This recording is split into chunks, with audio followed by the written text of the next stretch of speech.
travelers. 'Tis I, Signoriti Tomat, humble bard of Genoa. I feared that you have come upon Genoa at dark times, my little Tomatinos. I fear to tell you that our feudal lord, the evil and cruel Don Arancha, every day he expects more from us. More. And every day we are capable of giving less.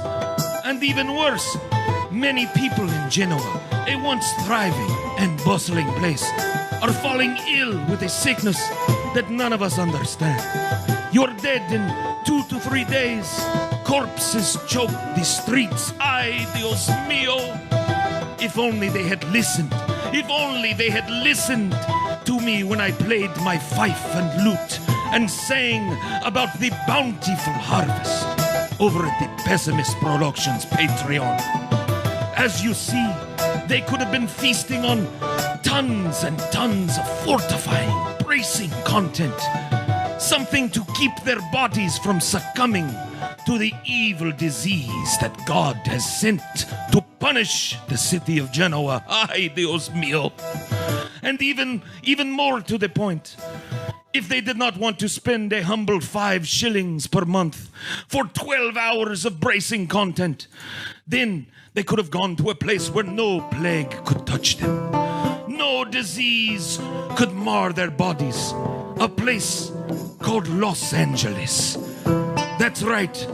On July 21st, at the Mint in Los Angeles, Deep Fat Fried will be hosting a meetup of people who do not have the plague.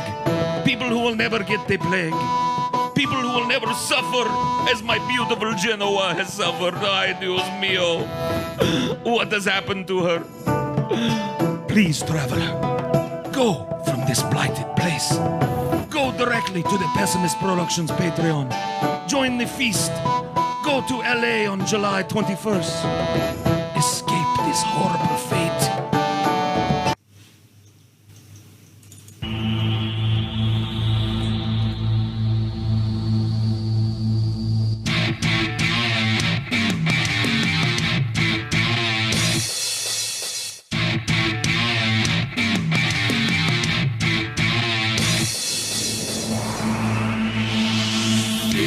Fried. Deep fat fried. Deep fat fried. Deep fat fried.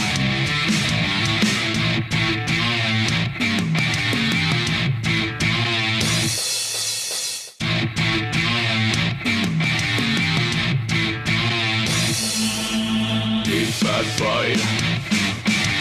Deep fat fried. Deep fat fried.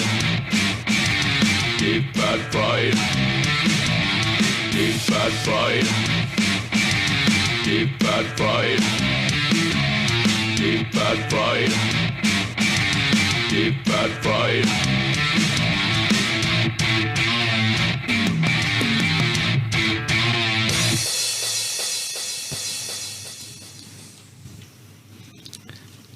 Whoa. We're not here. The Ghost Cast. Cool. Yeah. Welcome to the Ghost Cast. Ghost Cam. We died of plague, TJ. I am the only one left. We've just been haunting you all this time, TJ. We are a figment of your imagination. The plague claimed Crazy our stuff. lives. The Paul's Ego and Scotty that you knew, TJ, died many years ago of the plague. Dead. So fucking dead. It's crazy. I can't even believe how dead you guys are. All right. That's why you see black. Let's see if this can Represent the black death. I have a spell that might be able A spell that might be able to make us visible. maybe. Whoa. What the fuck, dude? There it we are. worked. Wow. Yay. Crazy are. stuff. Looking better than ever. Yeah. Back and better Looking than ever. damn Looking better than ever. fucking good, eh? Looking good over there, eh? You're looking fucking good, eh? Speaking of looking good, TJ, that face of yours, huh? I noticed, like, on your channel, you're like, I'm not going to be showing my face, but here you can't escape. No escape. No escape on Deep Fat Fried. Oh, man, my fucking facial hair, man. Ugh, feels Man, it feels so good to just run your Run your fingers through your beard. Yes. You know what? I support TJ shaving though because he's doing it to grow back his beard, like a man should. But until then, we have to make fun of him. He's a manlet. He's a little stubble face. He could have just trimmed his shit, dude. He didn't have to fucking just take it. It's a sad day. Sad You day kept for your Hitler life. stash, TJ. TJ has a proud chin. 2 of them, in fact. Two? I would say there's at least 3 or 4 in there, dude. What are you talking about? There's this one. There's this one. I'd say there's at What least about that one there? I'd Yeah. say What 3. about that guy that's hiding underneath Uno, there? dos, tres, TJ. Uno, dos, tres, cuatro. 2. There's clearly 2. 2 chins. That's it. I am two chin TJ. 2 chin. TJ strikes chin TJ, again. dude. Fucking page boy TJ, dude. Everybody's dead inside. Oh, yeah. TJ looks like a female Chris Chan. Okay, cool. Rock Oh on. man. Oh man. Oh, man. Gee, Oh, shucks. gee shucks, Gee guys. shucks. Gee willikers. That's not very nice. Gentlemen, we're here tonight to talk about the Black Death. We are? Yes. Whoa, dude. I was Sounds kind of racist. I was told there was gonna be some donuts and some like cake. There's no donuts and there's no cake, Scotty. There There's ain't no no nothing. donuts. There ain't no cake. Okay, man. This is the fuck. Black Death. This is not a time for reverie or joy. Look at that picture, Scotty. I'm looking Look at our thumbnail for tonight, Scotty. Damn, Do you dude. see? That's fucking metal, dude. Do you see the pestilence? Do you see the rider on the pale horse? Dude, I see Army of Darkness, dude. There's an army of skeletons killing these people and shit, dude. Hell They need fucking Ash to come back and save them. That's what I fucking see. Oh, yeah. This is a somber occasion, gentlemen. A somber time in our ancestors' history, and if they thought that we were making light of this time, they would spit in our eyes. Good thing they're dead. Good thing they're dead. Good thing that. Pish posh. Well, at least the dogs had a good time. Yeah, see, that guy's So TJ, Yeah. can you pull up that picture of Con Johnny Beg for me? Con Johnny what? Con Johnny Beg. All right. the con, TJ. Give me a second then. Didn't know you wanted that already. What do you mean? I put everything in order, TJ. No, you didn't, Paul. Yes, I did, TJ. No, you didn't. I'm TJ. I can't shit 'cause I ate too much cheese. Here you go. That's your fault. Oh, damn. That's Look at this dude. strapping buck. This is Con Johnny Beg, and our story starts with him tonight. Now, it bears saying that the Black collected Death, all of the Dragon Balls too. That's pretty. yeah, look at him. He's got all of them, all Dude, 7. he does. He's got them all, dude. Con Johnny Beg didn't fuck Dude, around. he's about to make a fucking wish, dude. Now, when we start our story in around 1343, so the 14th century, the plague had already wiped out a significant portion of China, most of East Asia, a lot of the fucking what's now the Middle East, and it already crept into North Africa. It was a huge, huge plague outbreak. But it hadn't yet touched Europe. And that's where we start our story with Con Johnny Beg here. He was a direct, he held the same title that Genghis Khan held. He was the Khan of the Golden Horde. And there was this little port city named Kaffa. It was on the northern shore of the Black Sea. Was it founded by people like TJ? Kaffa. Oh, yeah, Kaffa. I get it. The fucking the TJs of the world, like. Guys, imagine a village of TJs. That was the greeting of the people of Kaffa when you That's how you knew you were Sorry, in Kaffa. I know it's a terrible joke, but it just reminded me of it. No, it was great. So there's this little city, Kaffa. It's a Genoese trading port. So the Italian city-state of Genoa has got this trading port. It's an eastern trading port, and it connects, the east with Constantinople. So it's an important place. And Khan Johnny Beg in 1343 shows up with the Golden Horde and besieges it. And he holds it for a while, but he's driven off by a group of Italians. An Italian relief force shows up to drive him off, but he's pissed. And a couple of years later, in 1345, he comes back, besieges Kaffa again. This time, he manages to besiege the city for a year. Jesus. But then something starts to happen amongst his troops outside the city. They start to die. from a horrible disease. And of course, this wasn't the first time that Khan Johnny Beg and his people had run into this. Like I said, the Black Death had already swept Mongolia and China by this point. But they started to die, and they started to die in numbers where Khan Johnny Beg knew that he wasn't going to be able to hold the city any longer. And so he decided to pull out. But before he did, he sent them a parting gift. He loaded up a bunch of plague bodies in his catapults and launched them into the city, and then left. And in a few days, it was business as usual in Kaffa. A bunch of ships, now free to go on about trade and resupply the city, left the port for Constantinople and Genoa, carrying a bunch of soldiers on it that were infected with the bubonic plague, and possibly some rats that were carrying fleas on them that transferred the bubonic plague. And it was at this point in around 1345 that the plague was first introduced to Europe at the city of Genoa. Now, that's not really true. There were actually multiple vectors by which the plague entered Europe, but this was one of the biggest ones. This is one of the easiest and most traceable examples of the plague traveling by ship from one place to another. And I've got a map, TJ.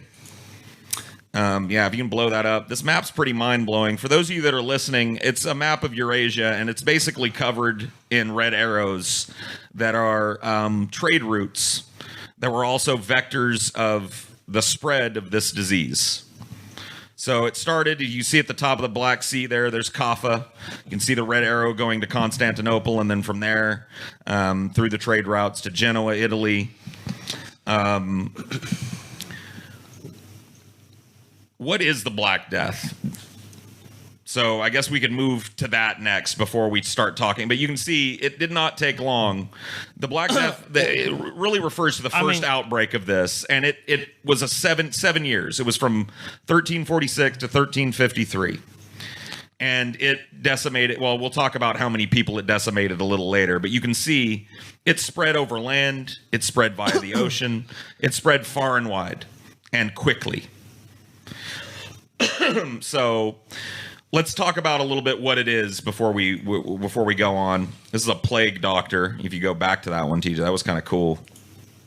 These guys were seen in Italy and around in other places during the Black Death. But I have a picture of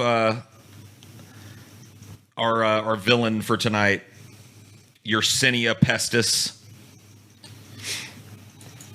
There it is. So bubonic plague, the disease's most common form, refers to telltale buboes. Painfully swollen lymph nodes that appear around the groin, arm. Bubo Baggins. TJ, I need your help with something, man. What's up? I think I got a big old pair of swollen buboes on my groin, and I need you to come over here and feel them. Oh, shit. Dude, Can you come squeeze my buboes, TJ? Another He's fucking nervous, outbreak. Come squeeze these. Dude, I got two big pendulous buboes hanging off my groin, man. That's nothing. Pimp Monk has Plague three, doctor dude. thing is kind of Oh. interesting because it's something that's become kind of like ubiquitous with this time period, but you don't really, and it's never kind of explained. But the research I did on it was kind of just like they believed it was like bad air. I mean, there was a bunch of things that they blamed it on, and But that's why they have the long elongated noses and stuff, Right. Because they would have like different like herbs and different things in there that would like would smell better. Like, oh, it'll keep this stagnant poisonous air out. That's absolutely right. Yeah, they would stuff those big noses on the plague doctor masks like incense and shit, and that was Essential meant oils, to yeah. keep the air like pure. It did nothing for them. A bunch of the course. people that wore these masks got the plague and died too. But let's read a little bit more about what happens. So you get these buboes, these big old kind of swollen areas on your armpit, neck, or groin. That's your lymphatic system. So it starts spreading throughout your body. Right, so that's bubonic plague. Septicemic plague spreads in the bloodstream, comes via fleas or from contact with plague-infected body matter. And pneumonic plague, the most infectious type, is an advanced stage. Basically what happens is the bubo bursts inside of your body and gets into your bloodstream and your internal organs and your lungs, and then it becomes airborne. And it can be carried on droplets of water when you cough. The first stage of bubonic plague So if all you had were the buboes, you had about a 50% chance of dying. It was a coin flip whether you lived or died at that point. If you got either of the other forms of plague, septicemic or pneumonic, bye. You're dead. Nobody survived those without antibiotics, and this is a time where that hadn't been invented yet. It was a extraordinarily virulent bacteria. Because it's a mutant variety, it was handicapped by not being able to survive outside of the animals it infects and by an inability to penetrate and hide in its host body cells. So to compensate, it basically had to make a bunch of copies of itself. And in order to do that, it had to kill the immune system of its target. And then it was free to so the buboes were basically just giant colonies of this bacteria. And at the advanced stage of the disease, people were just covered in spots, either one big one or a bunch of little black spots. And within hours to days of that, they were dead. Well, hence that I'm assuming that's where the term Black Death comes from, because these buboes and these spots appear. Yep. And then. So medieval observers and their modern counterparts in the 19th century China and 20th century Vietnam, observing more recent outbreaks, noted that different strains of the disease took from 5 days to as little as half a day to cause death. So you might be symptomatic when you wake up and dead by noon. Dead by noon. So TJ, that means you'd be dead by 6. Yep. TJ, you'd be symptomatic by noon when you woke up and dead by 6. Damn. Victims are so overwhelmed that they're more or less poisoned to death as the bacilli gather in thick clots under the skin, where a passing flea or mosquito, I assume, might pick them up. Other grim side effects can include gangrene, erupting pus-filled glands, and lungs that literally dissolve. Cool. Oh my god, dude. The amazing dissolving lung. This is a fucking metal disease, dude. Like, remember your lungs? They've been dissolved. I have a couple of pictures, TJ, and some quotes, some contemporary quotes here that I want to read. These are buboes. Cool. On the groin of a victim. So here's a contemporary quote about the symptoms and death from the disease. This is from a chronicler named Giovanni Boccaccio.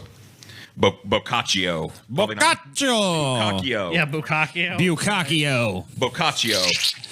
The symptoms were not the same as in the East, where a gush of blood from the nose was a plain sight of inevitable death. But it began both in men and women with certain swellings in the groin or under the armpit. They grew to the size of a small apple or egg, more or less, and were vulgarly called tumors. In a short space of time, these tumors spread from the 2 parts named all over the body. Soon after this, symptoms changed and a black or purple spot appeared on the arm or thigh or any other part of the body. Sometimes a few large ones, sometimes many little ones. The spots were a certain sign of death, just as the original tumor had been and still remained. So they're just saying that, like, if you got these, you're pretty much dead. You're dead. Another quote from somebody who was actually in Genoa when these first ships arrived. By the way, when those ships that sailed out of Kaffa arrived, half of the people on them were dead from the disease. This was from Michele de Piazzi. Yeah. A chronicler in 1347 said, there's another picture too if you want to take a look at, this is the fingers of someone with the bubonic plague. Looks nice. Cut off, their circulation cut off because of the plague just crowding out their circulatory system, ravaging the body. So this guy says the sailors brought in their bones a disease so violent that whoever spoke a word to them was infected and could in no way save himself from death. Those to whom the disease was transmitted by infection of the breath were stricken with pains all over the body and felt a terrible lassitude. Then there appeared on thigh or arm a pustule like a lentil. From this infection penetrated the body and violent bloody vomiting began. It lasted for a period of 3 days and there was no way of preventing its ending in death. I thought it was interesting too was in the research I did during the Black Death, incoming so ships going to Italian ports, incoming ships were forced to wait for 40 days to represent, because obviously like you said, a big spreader of the disease was ships. Right. Was basically a quarantine. So the Italian word for 40, which is, I'm going to butcher this, Quarante. Yeah, quarante. is where we get the word for quarantine. So once they figured out, and this was actually late in the spread of the plague, that they figured out that it was being transmitted by boat, they did start to try and fight the plague by quarantining ships, keeping them in their dock, and not letting anybody fucking take anything off of them for 40 days. But it was too late by that time. And I guess that's a pretty good place to move on to our next little section here, which is the impact of this. And I guess to do that, we could do a whole fucking show on what it was like for people to live in the medieval ages. But rather than do that, so we can focus on this outbreak, this Black Death. The Black Death. I'm sure all of you guys know a little something about, what it was like for the peasantry in the 14th century. I think to sum it up, lives of ease and leisure. Yeah, what? In fact, even the rich people didn't have it all that good in the Middle Ages. I mean, comparatively they did, but it was a filthy, dirty, violent, disease-ridden time to live. Most people lived short lives filled with agonizing pain and loss and hunger and deprivation. There was really no social order of the like that we have today. A lot of places didn't have a doctor in them. The modern political theories, the modern medicine. I mean, like all the things we take for granted. Like, oh, I've got an infection, I'll go to a doctor. Oh, we have some understanding of how disease works. And we saw from that map earlier how quickly this shit spread. Like I said, this first outbreak that we're talking about tonight, and that's all we're really covering. I mean, we'll talk a little bit more about bubonic plague, but this first outbreak lasted 7 years, and in 7 years, it basically decimated Eurasia. Yeah. The entirety of Eurasia. Well, I mean, just think about that in perspective. Like, so imagine 7 years of your life, you're under just constant assailment and threat of this horrible disease that about roughly half the people in your village or town are going to die from. I mean, you've got to think about it, too. It's just one of the things. Like, they're under the thumb of these oppressive feudal lords. They're in constant danger of crime and, rape and robbery and all of this shit, just physical danger, all that. Because there's no real, there's constabularies, but all of that shit is corrupt and not reliable. There's no way to get a hold of them if you need them. So they live lives of like fear and degradation already. Also, at this point, Europe was vastly overpopulated. I mean, there was actually, if we do talk about some of the benefits of the bubonic plague, there actually were some. One of them is that it spread out the fucking cities and stopped people living on top of each other.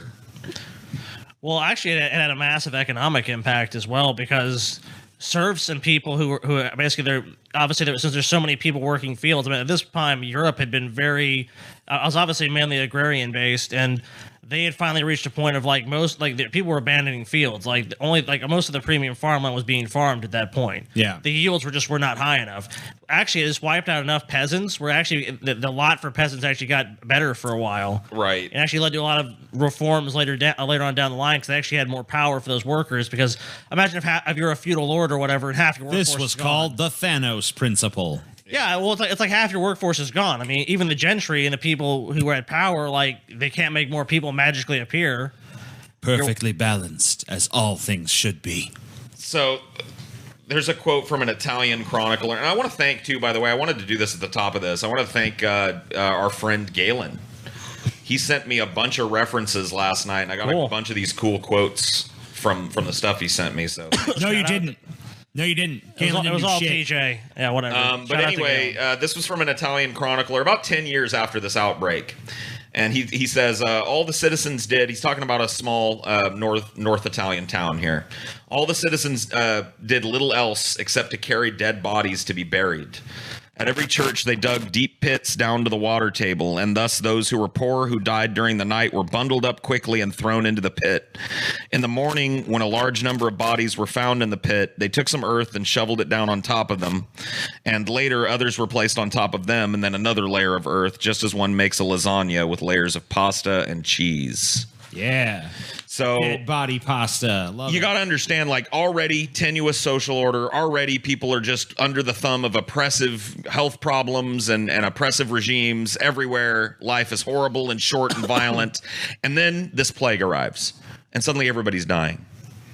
Yeah. It's hard to imagine how we would deal with that today, but imagine how we would deal with a pandemic like this today without the CDC, without the benefits of modern medical theory, without the benefits of having a police department and ambulances and hospitals and doctors who know about this shit. It was bedlam. The entire fabric of society basically fell apart in a lot of European villages and major cities. There were riots and vandalism. People dealt with this in very different ways. And I pulled some quotes here about some of the different ways that people philosophically at the time seemed to handle this big outbreak of death and horror. Some people thought that moderate living and the avoidance of all superfluity would preserve them from the epidemic. So they formed these small, like, monastic communities where they lived together apart from everybody else, and they only ate food that they grew and didn't go out into the world. Just need to eat right and exercise. How to take care of that plague right quick. There was a pretty pervasive idea across all of medieval Europe that this was a punishment from God. Right. In fact, many people believed that it was the end times. Yeah, like they're being judged and shit. Right. Jesus I mean, is coming back. from the amount of education and understanding they would have had in the world, I mean, it's not hard to see why they'd have that viewpoint. So these people would shut themselves up in their, in their houses, and a lot of them, survived, and a lot of them died as they tried to escape it. Other people thought just the opposite. They thought the cure for the plague was to drink and be merry and go about singing and amusing themselves, satisfying every appetite that they could, laughing and jesting at whatever happened. They put their words into practice. They spent day and night going from tavern to tavern, drinking immoderately, or they went into other people's houses doing only those things which pleased them.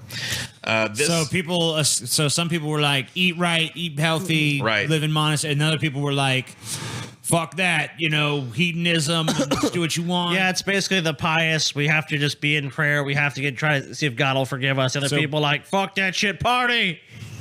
Cool. So a lot of these people in this second group took advantage of the fact that many people's response to these plagues was to just run. They would just leave their cities, and in doing so, inadvertently spread the plague wherever they went. Right, because they're trying to outrun the plague, Right. not realizing that they're just carrying it elsewhere. What that meant is that huge swaths of the countryside with hamlets in them were just empty. People would just leave their houses, their belongings, whatever they couldn't carry just got left. Yeah, big ghost towns. And so these big roving bands of people would go into these ghost towns and just fuck off in people's houses and have orgies and break windows and do whatever the fuck they wanted to do, Well, they probably didn't have windows back then, Yeah, but I you get know. my drift. I don't even have windows. You get my drift. Yeah.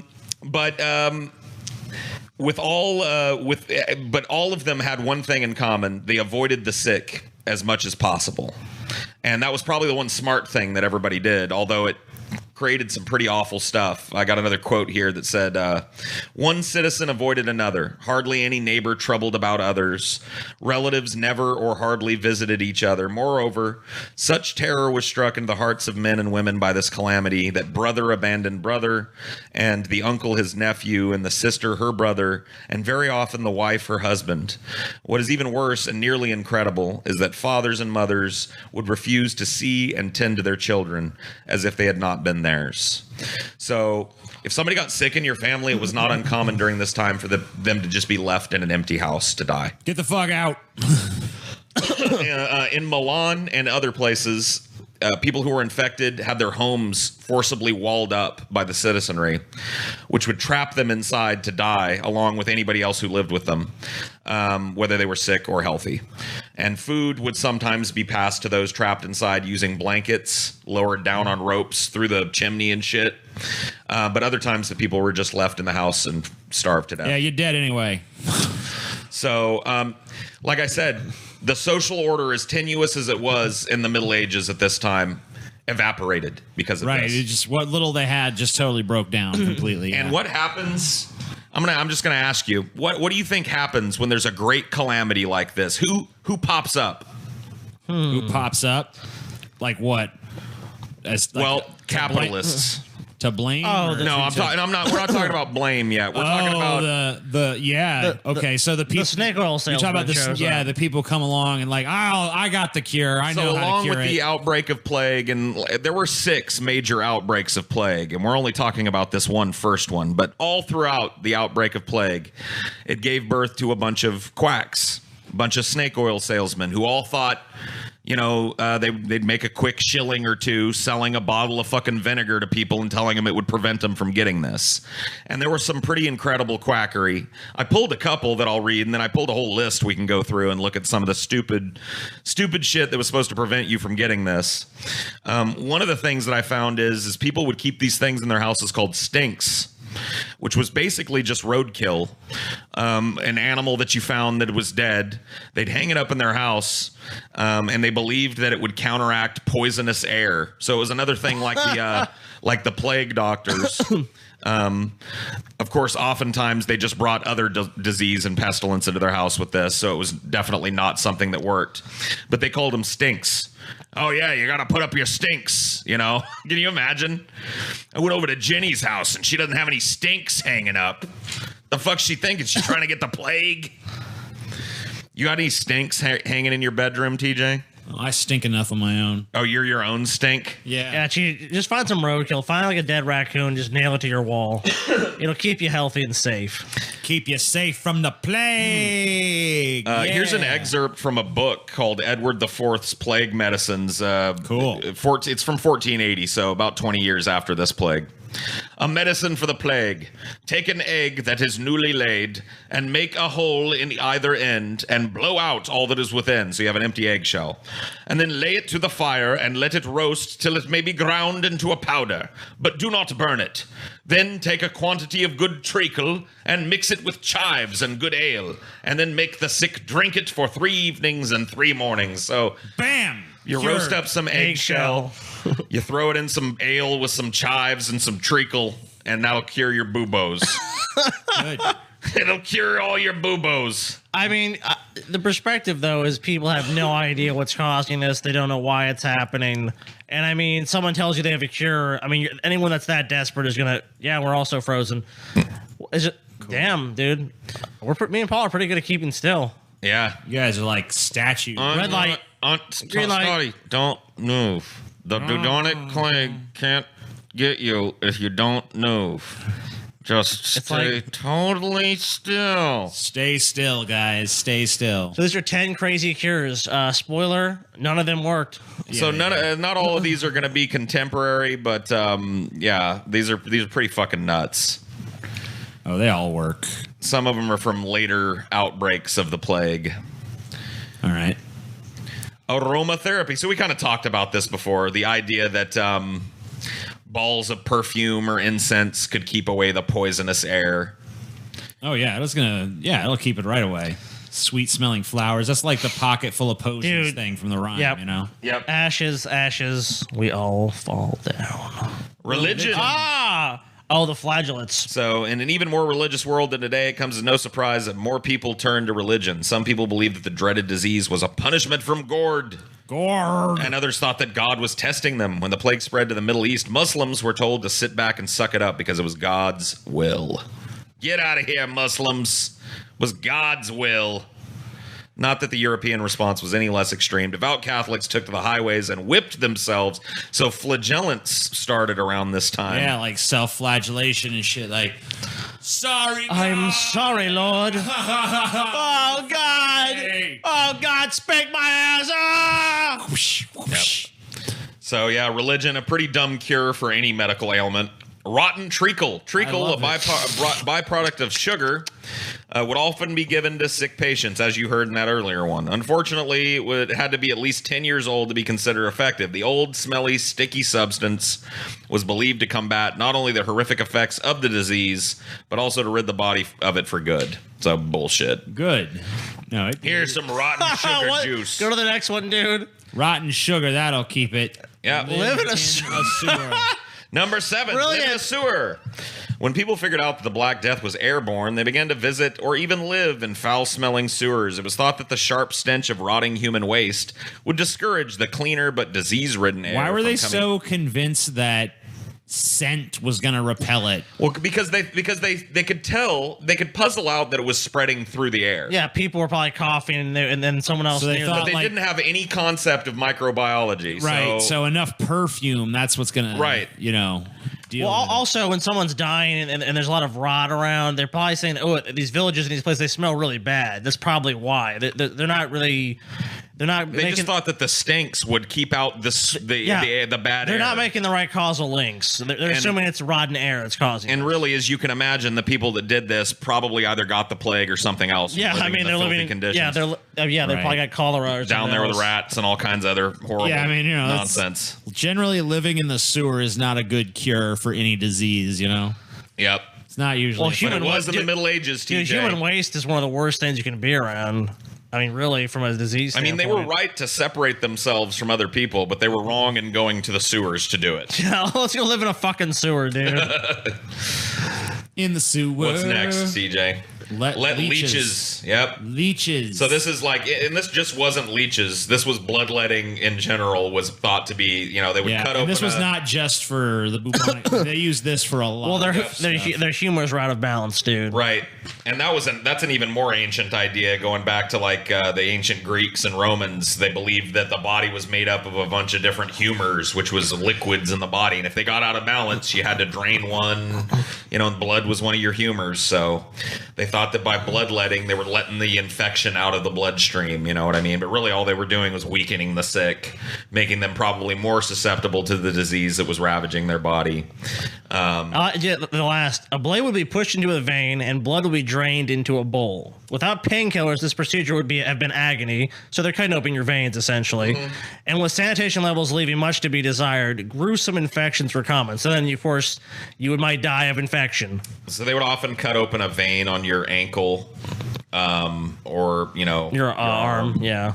or your armpit or shoulder, somewhere where they could just drain. And oftentimes they would drain blood out of your body at different points that they thought would help whatever ailed you. So if it was, you know, if you had a stomach ailment, they might bloodlet near your stomach.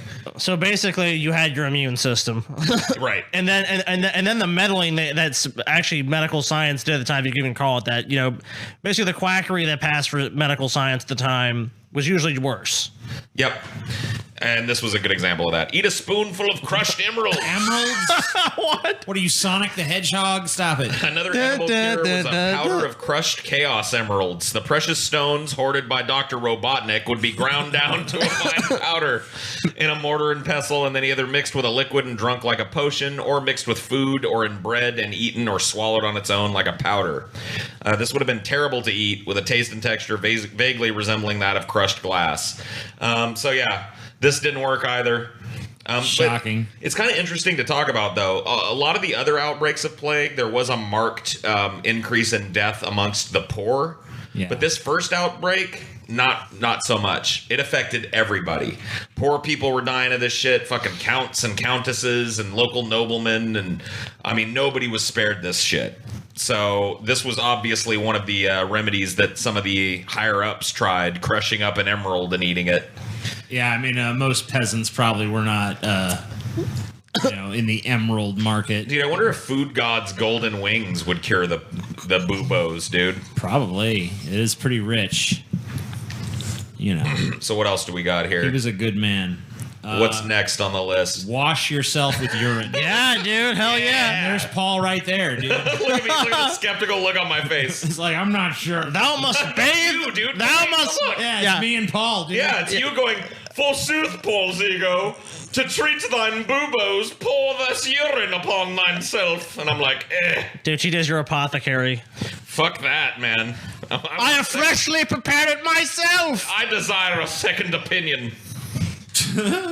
Urine enjoyed a good reputation in medieval Europe, and this was one case which supply could happily meet demand. Victims of the Black Death would often be bathed in urine several times a day to relieve the symptoms. So, yeah, you got a bunch of sores and buboes all over you. Let's pour piss on it. That sounds great. Probably other people's piss, too. Well, yeah, I mean, you can't use the infected piss. Right. Or the sickly. Even more highly recommended was a glass of the stuff. Pee would be collected by non-infected members of the... So it's other people's piss, given to or sold to the diseased as naturally... Oh, as man, might dude, offer a people second buying to a piss, glass of dude. OJ. Yummy piss. Wow. Dude, so By the way, I know it's unrelated, but I was able to fix your guys' camera, so I just want you to know awesome, dude. everything is back in order. Boobos, dude. You know. Smear. Oh, wow. Shit, too? Yeah, dude. Hey, dude, you got to take You must eat it up, extraordinary poo-poo. measures. Eat that up, They were, like, really desperate to fix this shit, dude. Here's another solution the plague victims wouldn't have wanted to hear. The That's some boobos good shit. were cut open, so they would cut open the boobos, and a paste was applied. The paste was made from a mixture of tree resins, flower roots, and poo.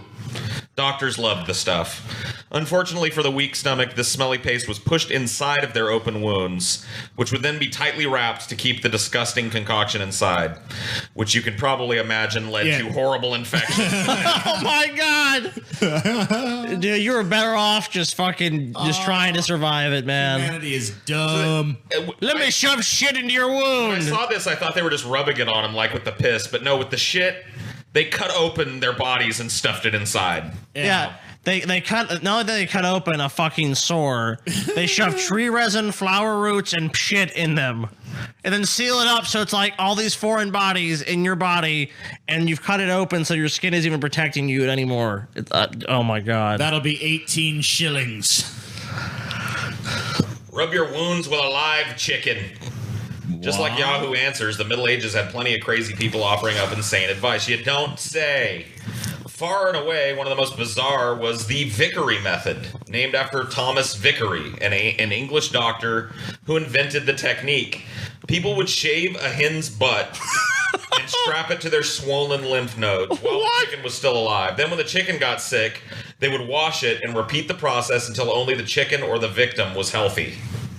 It was like transferring the sickness to the chicken, basically. Come on, make the chicken sick. Vickery's technique spread far and wide, with crazy people everywhere turning themselves into the hosts of plague-ridden chicken parasites. This Vickery guy was so popular that to this very day a special lecture is held annually in his honor by the Royal College of Surgeons in England. But then again, science is a religion after all, right? Well, I mean, yeah. In this case, I think so. And, Kill the Jews. Yeah! This is a good place to segue, because, gentlemen, we've held off to this point. The oldest fucking solution. We're all, we're all out of answers. We have no idea what's going on. You know what we need to do? Fucking blame the Jews, and then we gotta kill them. Guys, you know what I think done it? The Jews. The Jews done it. The Jews. Dude, so we're you know what? When people blame the Jews, they're not even really being that inventive, man. They're doing this shit like 800 or 900 years ago. We don't do this anymore. We got over this stupid backwards thinking long ago. Nobody's blaming the Jews for all of society's anymore. Yeah, you're right. Sure. So, to nobody's surprise, in medieval England, about a year after this outbreak started and really started to pick up, people were looking for a scapegoat other than God. They were, saying it was just God's judgment. That implies that they have something to do with it. And nobody likes being to blame for their own problems, right? Well, plus, you're supposed to turn to God. So it's like the church by all of a sudden, like, well, everyone's rallying. Why is God doing this? It's not God. Someone else must have done it. So everybody's looking for a scapegoat. And luckily, in 14th century medieval Europe, they already had one. They ain't hard to find. They were named the Jews. The Jews were blamed, and one of the interesting things about this was they were blamed, in large part due to the fact that everybody hated the Jews already at this point. There's one of them now. Actual picture of a medieval Jewish peasant. Yeah, that survived, of course. As the angry mob beats down his ghetto door. The Jews, in a lot of places, were less susceptible to the plague, and people thought that this was evidence that they were sneaking out at night and poisoning the wells with horrible, virulent things that were causing the plague. In actuality, as historians understand it, the reason that some Jewish communities seemed immune was probably because of two things. Number one, they were ghettoized already, meaning that they had already been forced to the margins of society. They were living apart from people already. So thus, they weren't mingling with all the stupid bubo-having idiots that were packing their fucking sores filled with shit and rubbing piss all over themselves. The Jews were actually protected a bit by the racism against them. Yep, and on top of that, They also had rituals, and still do, that made them more cleanly than your average medieval peasant. Whereas everybody else was rubbing shit and piss on their wounds, the Jews actually washed their hands before dinner and shit. Yeah. I'm seeing it says my mic is too loud and Paul is quiet. Yeah. You were well. Paul's not quiet. I can see Paul's right here on the board. It's somebody that's watching saying it. So, but I mean, I'm looking at the board. I mean, I could see where your volume's going to. I could see it on the XSplit as well. But you were a little loud, but it's because you were so quiet earlier that I had to keep adjusting you up. Gotta keep adjusting, TJ. Pay the fuck attention, TJ. See, like right now, when you yelled just now, you went into the red. So pay the fuck attention, TJ. What's wrong with you? But that's because earlier when you were talking so soft that you were barely fucking registering on the board. What the fuck is wrong with you? So I'm trying to adjust it to where everyone's just reaching the orange when they talk. Obviously, our fucking family survived the goddamn Black Death, but maybe you fucking shouldn't have. You can't even fucking run a goddamn soundboard right. Well, you know what happened? You want to come over there and fucking smack the shit out you? What happened is my fucking computer decided to update, and it fucked all my settings up. So I've just been kind of like... I think you updated the computer on purpose. Adjusting shit throughout the show. Your computer's an inanimate object. So therefore, TJ didn't do it on its own. You did it. See, like even now, you were hitting the red when you were yelling, but when you were just talking... You can't even adjust it properly. I mean, I can't adjust it for you because you fucking vary in volume so much more than anyone else TJ, so here. that no one else in the history of fucking podcast has had a variable volume. You go from practically goddamn whispering to screaming at the top of your No, I fucking don't. lungs. That is a lie. I mean, like, look. That is a bold-faced lie, There's no fucking good level That is a lie, sir. Because you fucking... You're a fucking liar. When you talk normal, I'm you're calling just you out as a liar, You barely TJ. register on the fucking thing, and then you start screaming and you're into the fucking red. You barely register as a fucking sane human being. All right, whatever. You suck. You're fucking garbage. That's all I have to say about you. Just go ahead and throw some more insults out there, TJ. But all you're fucking good. Everyone looks fine right now. All right, So- we're fine. We're fine, We'll TJ. forge ahead. Yes. It's fine. So, like I said, about a year after the plague came to Europe, the massacres started. The first one happened in April 1348 in Toulon, France, where the Jewish quarter was sacked, and 40 Jews were murdered in their homes. That was a pretty small number in comparison to what was coming. The next year, in 1349, massacres and persecution had spread across Europe, and including the Erfurt massacre, the Basel massacre, massacres in Aragon and Flanders. 2,000 Jews were burnt alive on the 14th of February, 1349, in the Valentine's Day Strasbourg massacre, where the plague had not even yet affected the city. So Strasbourg was like, you know what? The plague ain't come here yet. We're not letting the Jews poison us. And they burned 2,000 of them alive in one day. Well, I mean, like... Here's another one. Here's another guy. Upon hearing that the Strasbourg people were coming to round up the Jews, looks joyful. He was pretty happy about it. Well, he got out the night before, so he's like, I escaped. I knew it was right to leave Strasbourg. Oh, What's so funny about this is, I mean, obviously it was totally ineffectual, of course, but it's just the very fact that, like, it's just punitive. It's like, you're not suffering, so now we have to make you suffer because you must be behind this. Well, I mean, like, how many times throughout history have people been like, you know who I think done it? This other group done it. The Jews. I mean, the Jews. I mean, the Jews have been blamed probably more than any single other singular group, but I mean, you can see this in so many other cultures, though. It's just this other group, this small minority group, is the one that's causing all of these problems. And if it wasn't for them, everything would be just fine, hunky dory, no problems, no disease. It's obviously the Jews, of course, or whatever fucking group. It's just the same bullshit wherever you go. So, yeah, this went on all throughout the plague and even a little bit after it. By 1351, there had been 350 anti-Jewish pogroms, and 60 major and 150 minor Jewish communities had been exterminated. All in all, there were 510 Jewish communities destroyed during the period of the Black Death. So people just literally would go into the Jewish part of town, kill everybody in it, take all their shit, and think that that was going to protect them. Yeah, so basically another obviously chance for profiteering as well. It's, you know, I mean, it just harkens back to what the Nazis did, and then you just go back. It's just like it's just a template in Europe of like, well, let's go kill a bunch of Jews, take all their shit. and then maybe the problem will be solved. So these massacres and persecutions, which continued throughout all of the outbreaks of the plague, caused most of Europe's Jews to move east. I wonder why. And they moved into Poland and what is now Poland and Russia and shit. And that's where they stayed for a very long time until a part of history that we'll talk about maybe some other time. But, at least we've learned the error of our ways now, folks. We know that the Jews are not to blame for anything. Nobody's running around saying that they're causing all the fucking horrors and terrors and pestilences in the world. Yep. We've learned. Run Hollywood, run the banking industry, just run everything, secretly control the world. Golems living in their fucking banks, Yeah, living in their caves with their hoard of goblin gold, protecting their precious. No one says this anymore. Yeah, we had it all figured out back in the medieval ages, Superstition, folks. xenophobia, the belief that because someone's different means they're evil and out to destroy your life. Yeah, those are all things of the past now. So, that leads us to the death toll. And this is a hotly contested issue amongst people. I'll read to you something I pulled here. A detailed study of the mortality data available points to two conspicuous features in relation to the mortality caused by the Black Death, namely the extreme level of mortality caused by the Black Death and the remarkable similarity or consistency of the level of mortality from Spain and Southern Europe to England and Northwest Europe. The data is sufficiently widespread and numerous to make it likely that the Black Death swept away around 60% of Europe's population. It's generally assumed that the size of Europe's population at the time was somewhere around 80 million. This implies that around 50 million people or so died in the Black Death. It's a staggering statistic, and it overshadows the Second World War, and it's twice the number murdered by Stalin's regime in the Soviet Union.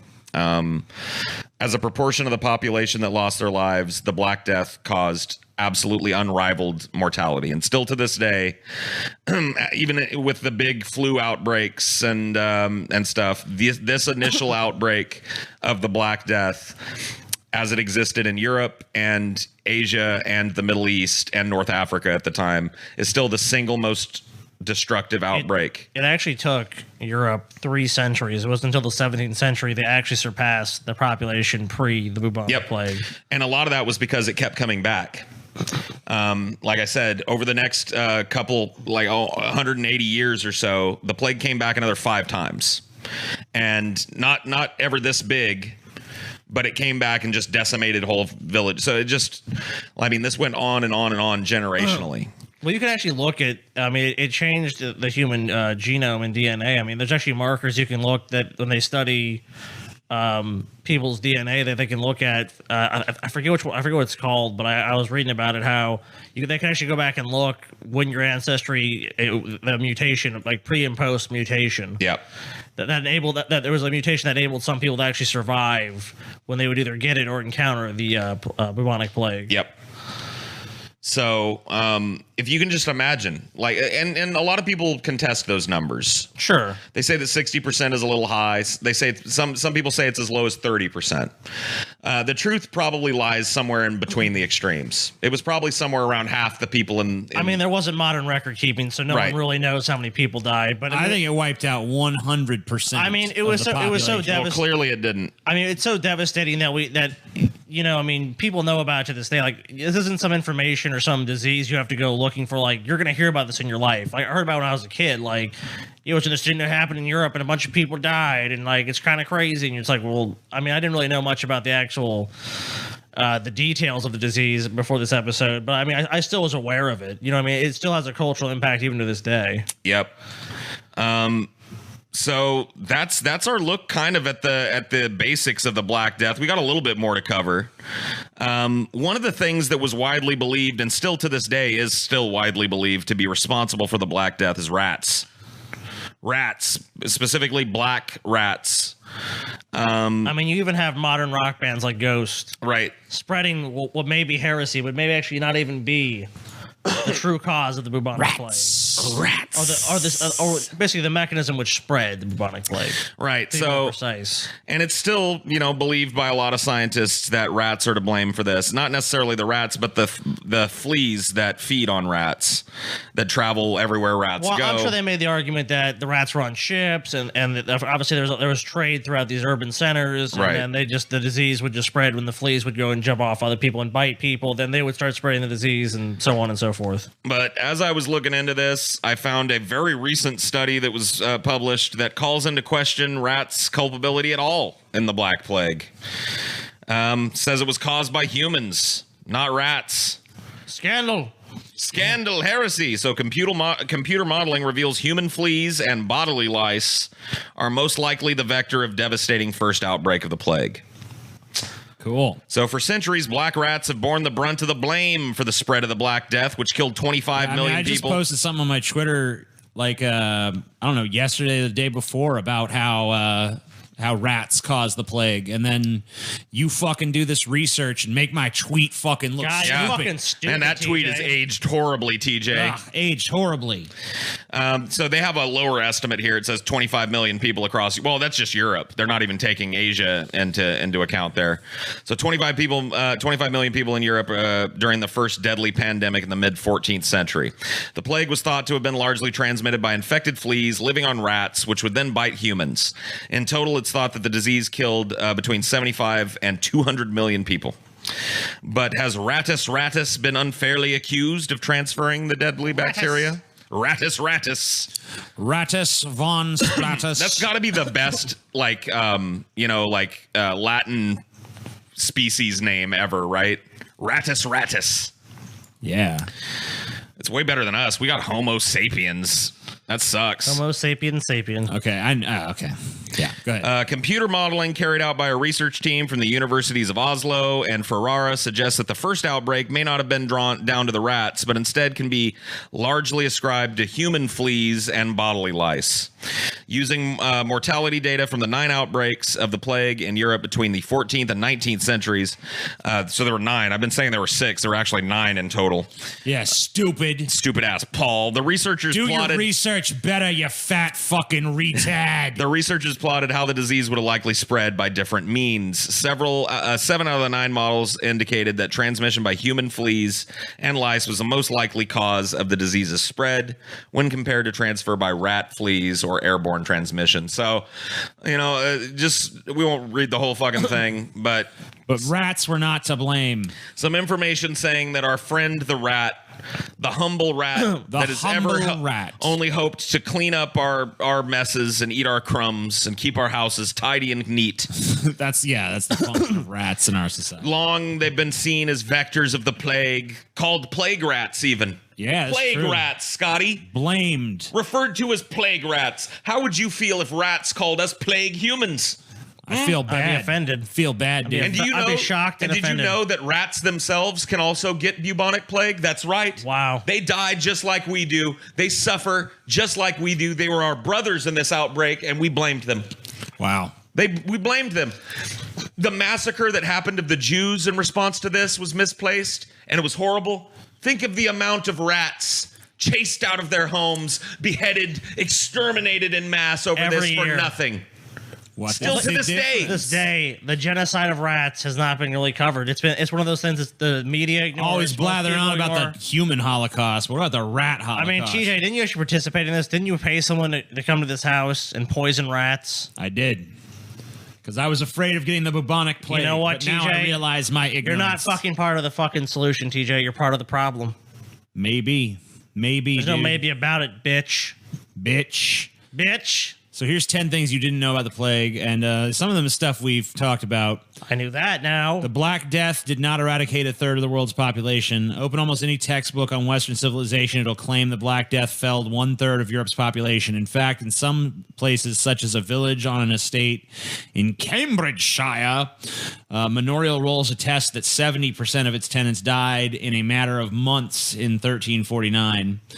And the city of Florence tax records drawn up shortly before and after the Black Death suggest that its toll may have been about the same in 1348. Yet the plague skipped over or barely touched other villages, even within Cambridgeshire, and may not have infected at all vast regions such as ones in northern German-speaking lands. Given the state of record-keeping and preservation, we will probably never know. We'll probably never know the exact death toll. So they're kind of full of shit when they say that it didn't wipe out a third of the population because they have no idea. Yeah, That's basically what they're saying. the Black Death was not a disease. Yeah, we already read that. Black Death was not a disease. Well, yeah. We talked about that as well. We talked about that one. Let's see if there's any we didn't. The Black Death was not a disease only in... I don't know if we specifically talked about that, but that's good to know. Not only affecting large cities, but also infected small towns and villages. Well, like Paul said, people would go to the countryside. They would go try to isolate themselves, and obviously they'd be carriers of the disease, and there'd be people that were already infected with the disease. The Black Death did not afflict all major European cities and towns on principal trade routes. For reasons that are difficult to explain, cities such as Milan and Douai in Flanders, both major hubs of commerce and industry, appear to have escaped the Black Death in 1348 almost totally unscathed. In the case of Milan, only one household fell victim to the disease, at least according to chronicles, and the plague was successfully contained. Interesting. The Black Death did not result everywhere in the massacre of Jews or the blaming of other minorities. Well, yeah, I mean... Not everywhere. Yeah, I mean, this is just... like, a lot of these are basically like, not everywhere had the same plague and not everyone had the same reaction. I mean, I pulled like a fucking insanely long list of like massacres that happened during this time. So sure, it wasn't in every fucking city, but pretty massive amount of people were killed for no reason. I kind of talked about this, yeah. The first quarantine was not invented in Venice. Rather, it was a Trentine first legislated in Ragusa. Interesting. All human attempts to end the plague in Europe were not in vain. Okay, let's hear this.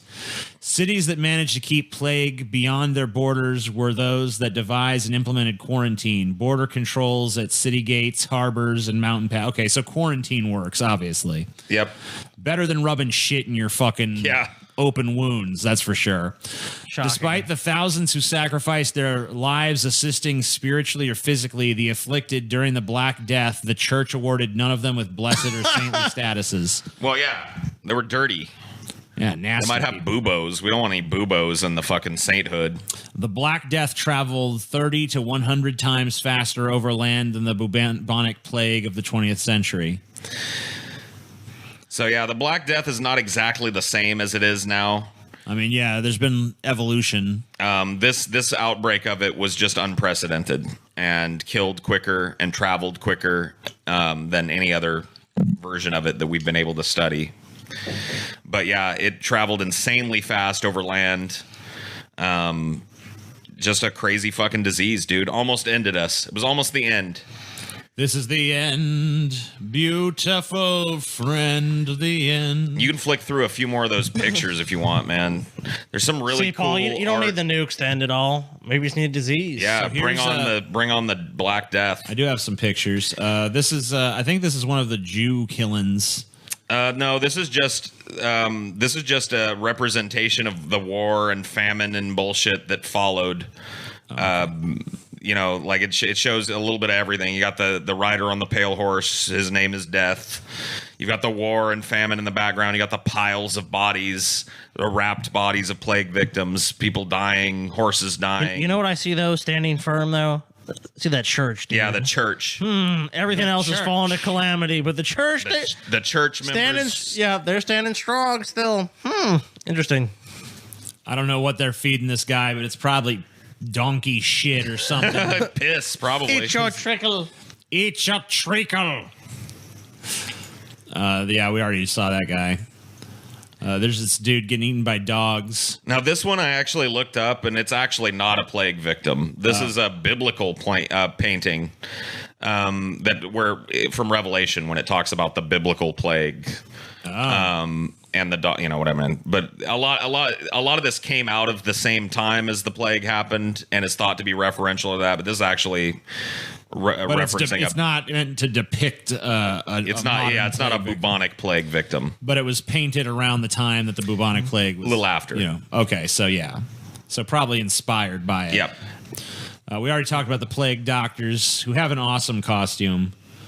They really do. I don't know what the hell's happening here. If you look in the background, a corpse is being carried away and there's a cart. Yeah, there's a sobbing woman. So what are they doing? Burning all his clothes or something? Right. So these are people, burning their clothes. There's a town crier there.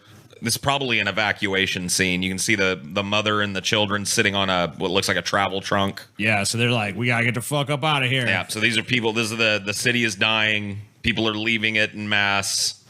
They're just death and bodies everywhere. A lot of people have had, you can probably assume that woman sitting there lost a husband. That might be her husband being carried away there. And she's got her kids and it's like, I don't know where the fuck I'm going. And here's just a plague victim. Yep. Just somebody with sores all over them. Yeah, fucking distended belly, fucking rotting. This looks fun. We already talked about this and that. Yep. And we talked about this guy. Yep. But we haven't talked enough about this guy, that's for sure. Yeah.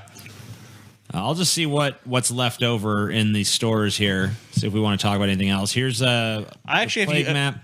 If you look at the file I had, there's actually a GIF of the spread of the plague. Yeah, I think that's in here somewhere. I don't know. What's this, Paul? Is this them burning people? Yeah. So this is them. The bodies were burned often. So this is them just burning a bunch of plague-ridden corpses. I mean, these people look alive. They're kind of just standing around like, I'm suffering. But okay. 60-second guide. I think we've already gone through this general shit. Oh, I need to get... Nope, not doing that. Fuck you. All right, so here's the plague spread map that Scotty pulled up. This is more of like an interactive GIF one that shows the steady spread. Oh, shit. It's coming. An interesting point about Russia is that even though it was way closer to where plague is thought to have originated in Mongolia and the steppes, it was one of the last big areas to get infected. And it was actually infected not from the east or the south where the plague started once again, but from the west. So it was actually trade with Europe that fucked over Russia. They were also spared too because the first outbreak that happened in Russia happened during right at the beginning of a winter. So the winter killed off the plague and it didn't break out again until the next year. But it devastated fucking Russia just like everywhere else. Black Death skeletons reveal pitiful life of 14th century Londoners. The 25 skeletons unearthed in Clerkenwell area of London a year ago may hold the key to the truth about the nature of the Black Death that ravaged Britain and Europe in the mid-14th century. Channel 4 documentary on Sunday will claim that analysis of the bodies and wills registered in London at the time cast doubts on facts that every school child has learned for decades, that the epidemic was caused by a highly contagious strain spread by fleas on rats. Evidence taken from the human remains found in Charterhouse Square to the north of the city of London during excavation carried out as part of the construction of the Crossrail train line may support a theory held by some scientists that only an airborne infection could have spread so fast and killed so quickly. Well, I mean, we kind of already got into that stuff. Sure. But I don't know. It's just like another it wasn't really the rats. Like there's a lot of articles exonerating the rats now. Here's the upside of the Black Death, which Scotty kind of discussed earlier. So yeah, we already looked at this one. Some of the upsides. Greater social mobility. I mean, just the Thanos thing. It's like resources are spread thin, kill half the population. Yeah. Resources ain't spread so thin no more. I mean, the Renaissance did follow on the heels of these outbreaks. So yeah, without the Black Plague, maybe the Renaissance wouldn't have happened. Who knows? Oh yeah.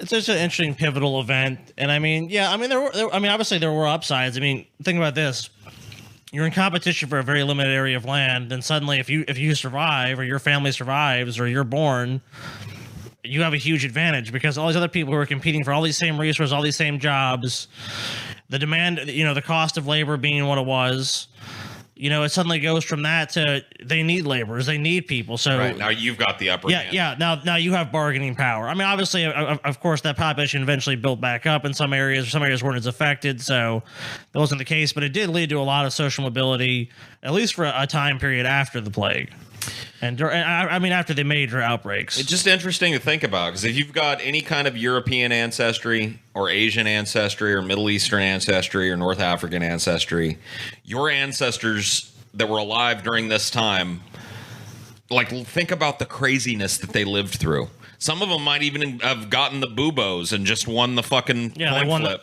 They won the battle. You know what I mean? So you might have plague victims, you know what I mean? People that almost died from this shit, that had they died, your ass wouldn't be here.